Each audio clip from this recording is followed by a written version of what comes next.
Hi everyone, this e-lecture is about economic globalization and it's made by Stephanie, Ji-Chang, Bion and Anthony. When we talk about globalization, we mean the increasing economic integration of domestic economies into an international economy due to trade, migration, capital flow and the exchange of technology. Over the years, globalization has increased incomes and economic growth in developing countries and lowered consumer prices in developed countries. But globalization also has downsides, since it changes the power balance between developing and developed countries and affects the culture of each of these countries. In the next few minutes we will talk about the history, the current affairs and a business example. Economic globalization became most noticeable during 1970 and 1980 in leading economies of high-income countries.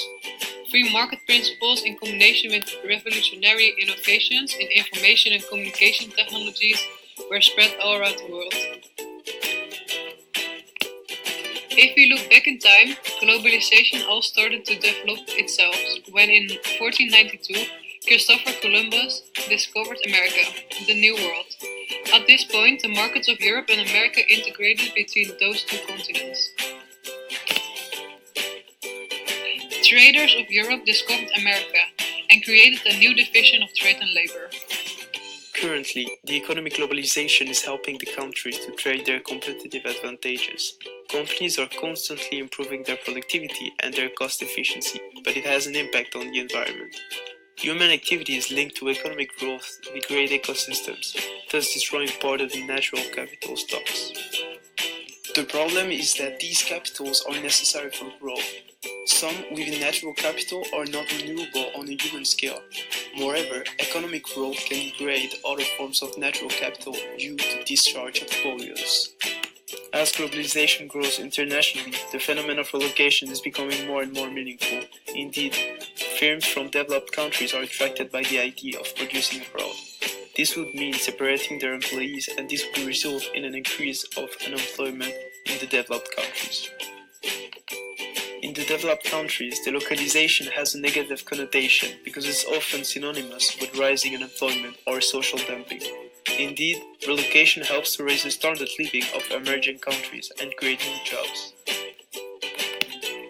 The Boeing Company, which has its headquarters in Chicago, is a multinational company that mainly designs, produces, and sells commercial jets, military aircraft, and so on. Currently, 3% of total employees are working outside the US.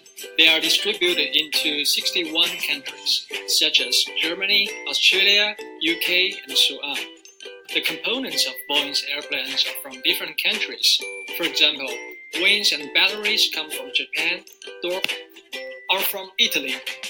A typical Boeing 747 discharges around 1,100 kilograms carbon dioxide per seat from a 7,800 kilometers flight, which can bring negative impact to the environment.